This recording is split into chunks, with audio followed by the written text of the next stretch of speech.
रतनपुर नाम के एक गांव में 4 सहेलियां रहा करती थी। एक का नाम आरती, दूसरी का नाम पिंकी और तीसरी चौथी का नाम पायल और कंगना था। चारों सहेलियां बचपन से ही साथ खेलती हुई बड़ी हुई थी। अभी कुछ दिन पहले ही उन्होंने अपनी 10वीं पूरी करके 11वीं में दाखिला लिया था, लेकिन चारों की दोस्ती अभी भी बरकरार थी। चारों सहेलियां में कंगना के घर के हालात कुछ ठीक नहीं थे। बाकी के तीनों सहेलियां तो बहुत अमीर थी, लेकिन कंगना एक गरीब परिवार से थी। कंगना के पिता नहीं थे और माँ लोगों के घरों में काम करके घर का गुजारा चलाती थी। कंगना गरीब थी तो क्या हुआ, उसका दिल बहुत बड़ा था और वो कभी भी अपनी सहेलियों की मदद करने से नहीं चूकती थी। एक बार की बात है, स्कूल में सभी बच्चों को असाइनमेंट बनाने का काम मिलता है। 4 में से 3 सहेलियां तो अपना असाइनमेंट बना लेती है, परंतु आरती असाइनमेंट नहीं बना पाती है। अगले दिन जब चारों सहेलियां स्कूल जाती है, तब टीचर कहते हैं, सभी बच्चे अपना अपना असाइनमेंट अपने टेबल पर रखिए, मैं चेक करने आ रहा हूँ। सभी बच्चों ने अपना अपना असाइनमेंट टेबल पर रख लिया, परंतु आरती बहुत ही ज्यादा घबरा रही थी, क्योंकि उसने तो असाइनमेंट बनाया ही नहीं था। कंगना आरती से कहती है, क्या हुआ आरती, तुम घबरा क्यों रही हो? अपना असाइनमेंट निकालो। कंगना, कल मैं अपने पापा के साथ उनके बिजनेस पार्टी में चली गई थी, इसलिए मैं असाइनमेंट नहीं बना पाई। अब तो सर मेरी बहुत पिटाई करेंगे, मुझे बहुत डर लग रहा है। तुम डरो मत, तुम एक काम करो, मेरा असाइनमेंट रख लो और मेरा नाम काट कर अपना नाम लिख लो। सच में कंगना, लेकिन फिर सर तुम्हारी पिटाई कर देंगे।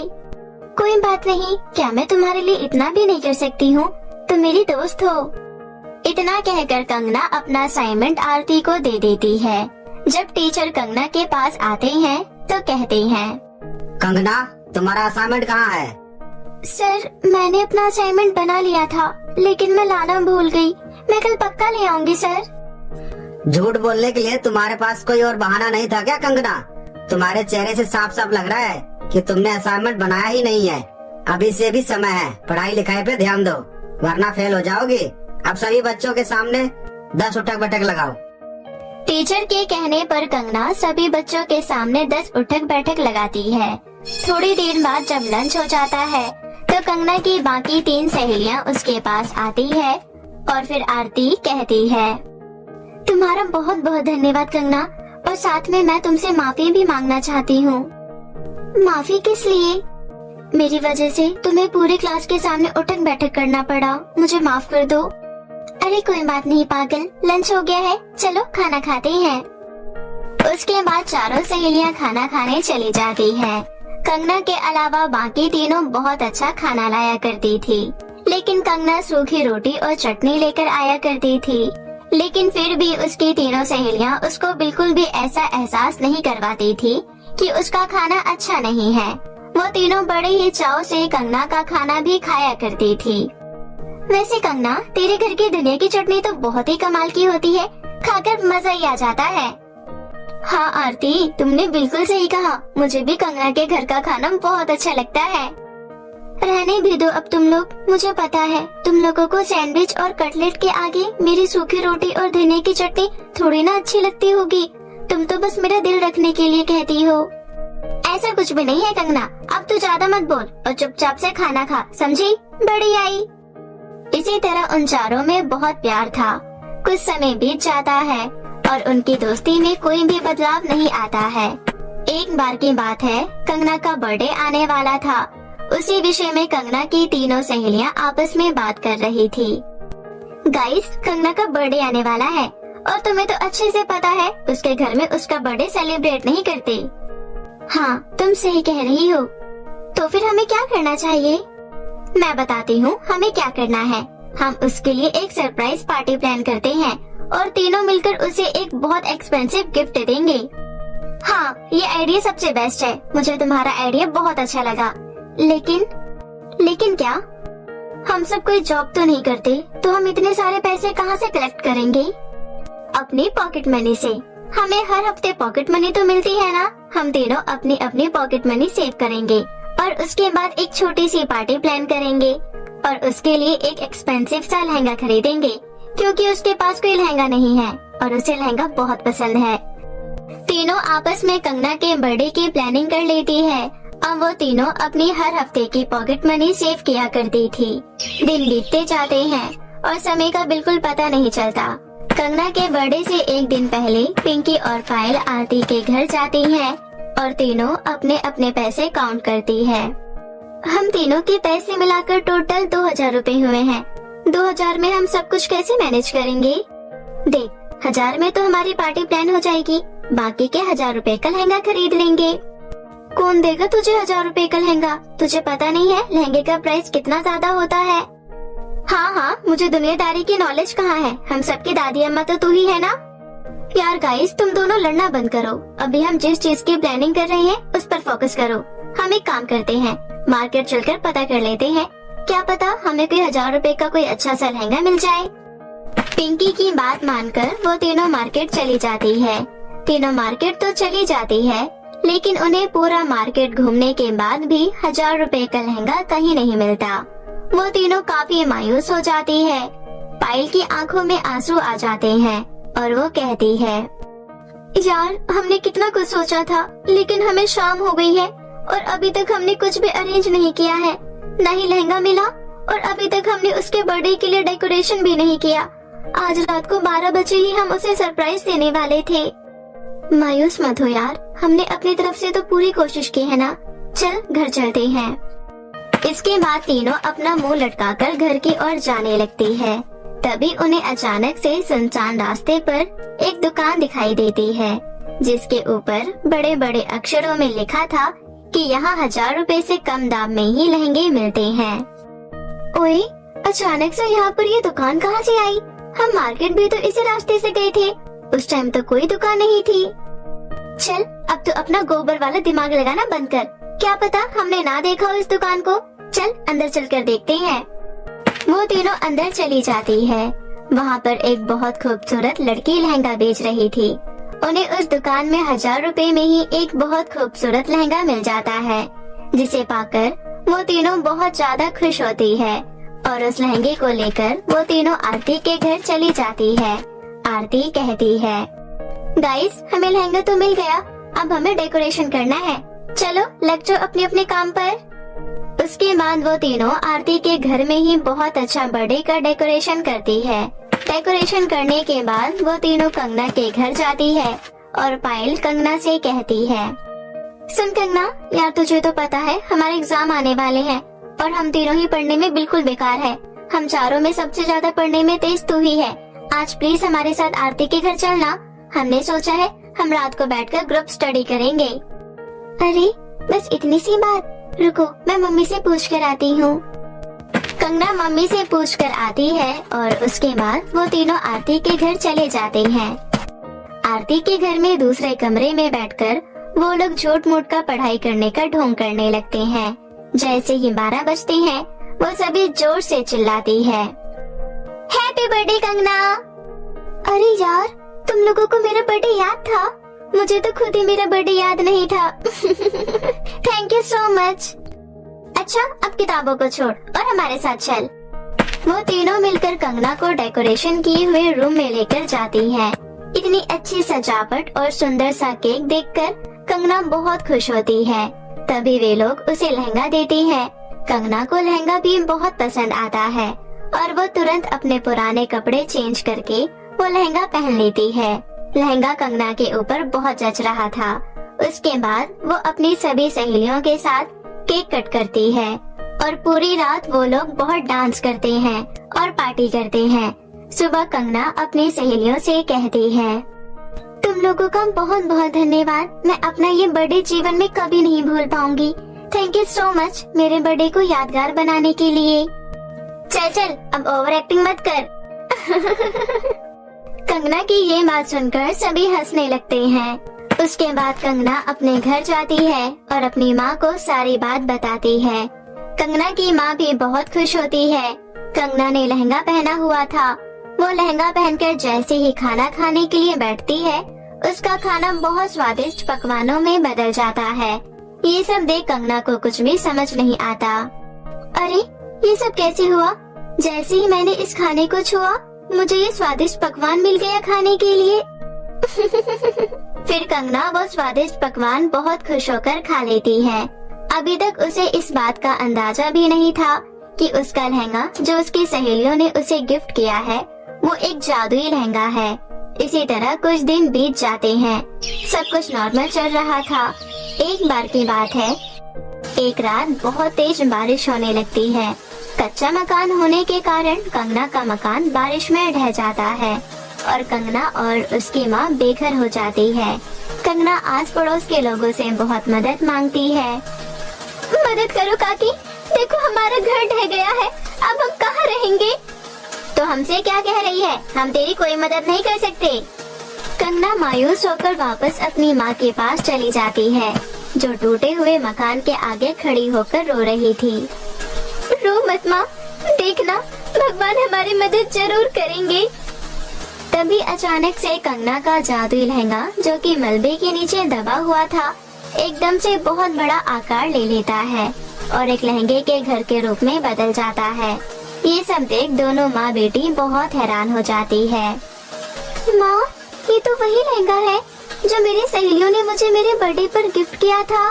अच्छा, इसका मतलब उस दिन जो अचानक से अच्छे अच्छे पकवान मेरे सामने आ गए थे वो इस लहंगे के जादू से हुआ था। मतलब ये लहंगा जादुई है। चलो माँ, अंदर चलकर देखते हैं। फिर दोनों माँ बेटी उस लहंगे के घर के अंदर जाती हैं। वो घर बहुत ही विशाल था और बहुत आलीशान भी था। वहाँ उनकी जरूरतों की सारी चीजें मौजूद थी। कंगना बहुत खुश होती है। अगले दिन स्कूल जाने के लिए उसकी तीनों सहेलियाँ उसको बुलाने आती है, लेकिन वहाँ पर उसका घर ना देखकर एक लहंगे का विशाल घर देख वे तीनों हैरान हो जाती है। आरती, क्या ये अपनी कंगना का घर है? हाँ, और तुझे ये लहंगा कुछ जाना पहचाना नहीं लग रहा?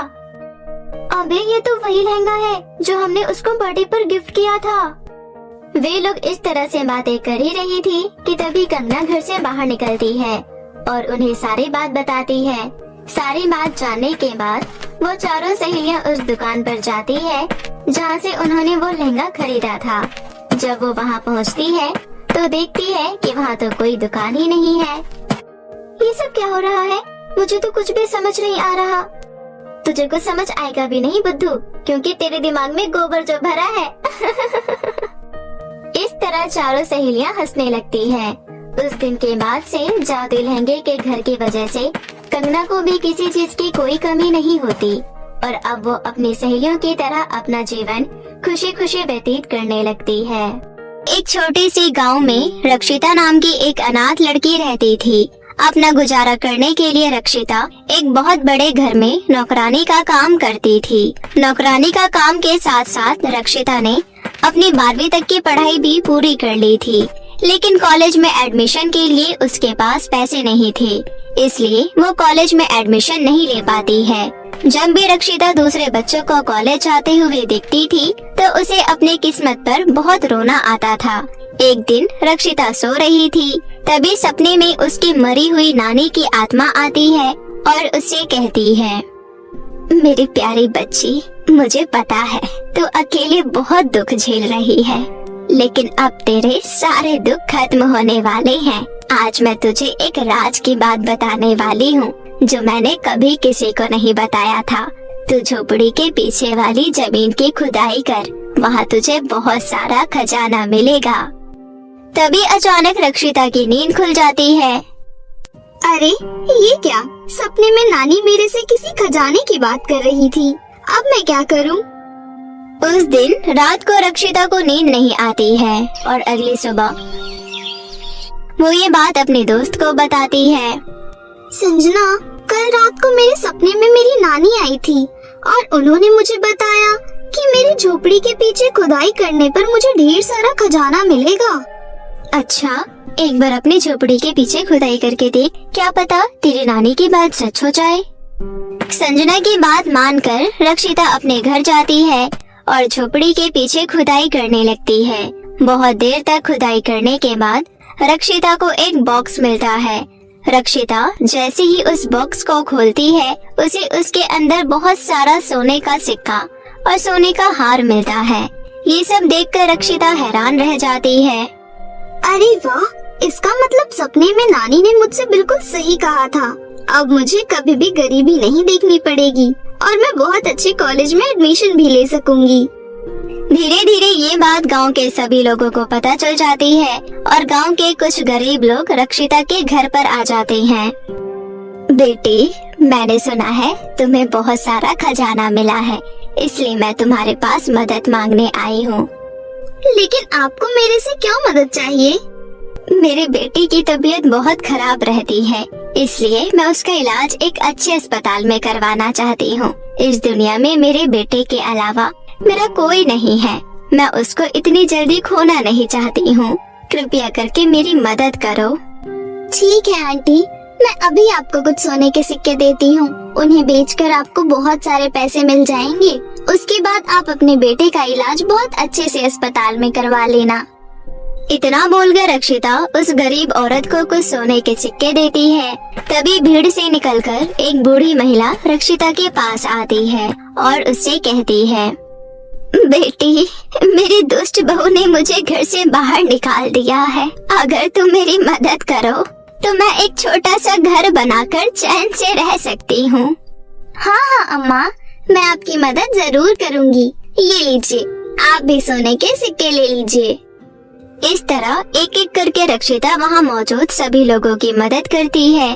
तभी गांव की मुखिया की बेटी कृतिका अपने कुछ बॉडीगार्ड के साथ वहाँ आ जाती है और रक्षिता से कहती है, सुन लड़की, मुझे अभी अभी पता चला है कि तुझे जमीन के अंदर से खजाना मिला है। हाँ, मुझे अपने घर के पीछे खुदाई करने पर बहुत सारा खजाना मिला है। अभी के अभी ये सारा खजाना मुझे दे दे। रितिका, तुम ये कैसी बातें कर रही हो?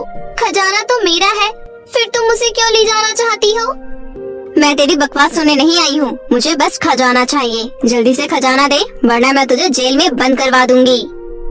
नहीं, आप ऐसा मत कीजिए। ये मेरा खजाना है, मैं आपको नहीं दूंगी। अंदर जाओ और खजाने का बॉक्स लेकर आओ। रितिका के कहने पर उसके बॉडीगार्ड अंदर जाते हैं और खजाने का बॉक्स लेकर आ जाते हैं। बॉडीगार्ड खजाने का बॉक्स कृतिका के पास रख देते हैं। उसके बाद कृतिका अपने बॉडीगार्ड से कहती है, अभी इस लड़की ने जिस जिसको सोने के सिक्के दिए हैं उन सब से सोने के सिक्के छीन लो। नहीं नहीं बेटी, बड़ी मुश्किल से हम सभी को एक उम्मीद की किरण नजर आई थी। कृपया करके तुम हमसे सोने के सिक्के मत लीजिए। हाँ बेटी, हम पर तरस खाकर तुम हमसे सोने के सिक्के मत लीजिए। तुम सब बेकार की बातें मत करो। मैंने कह दिया ना कि मुझे सोने के सिक्के चाहिए, तो सीधी तरह से सोने के सिक्के यहाँ रख जाओ, वरना मेरे बॉडीगार्ड तुम सबसे जबरदस्ती छीन लेंगे। कृतिका के डर से सभी गरीब लोग सोने के सिक्के कृतिका को दे देते हैं। इस तरह एक एक करके कृतिका सबसे सोने के सिक्के ले लेती है।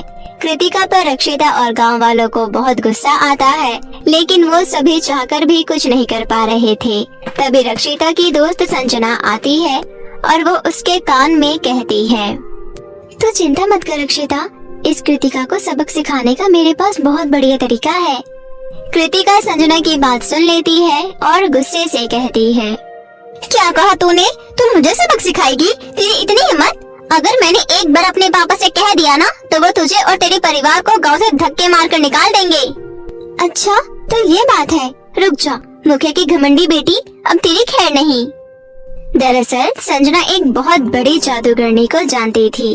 वो जादूगरनी बादलों के बीच एक कप के घर में रहती थी। संजना अपनी दोनों आंखें बंद करती है और जादूगरनी को याद करती है। तभी जादूगरनी का कप का घर वहाँ आसमान में सबके सामने प्रकट हो जाता है। गांव वाले आसमान का ये नजारा देखकर हैरान रह जाते हैं। तभी उस जादुई कप के घर से जादूगरनी बाहर निकलती है और संजना के पास आ जाती है। संजना, तुमने मुझे याद किया, बताओ तुम्हें क्या काम है? जादूगरनी जी, ये मेरी दोस्त रक्षिता है और इसको खुदाई करने पर अपनी झोपड़ी के पीछे खजाने का बॉक्स मिला था। आज ही मुखिया की बेटी रक्षिता से उसके खजाने का बॉक्स जबरदस्ती लेने आई है। इस तरह संजना जादूगरनी को सारी बात बताती है।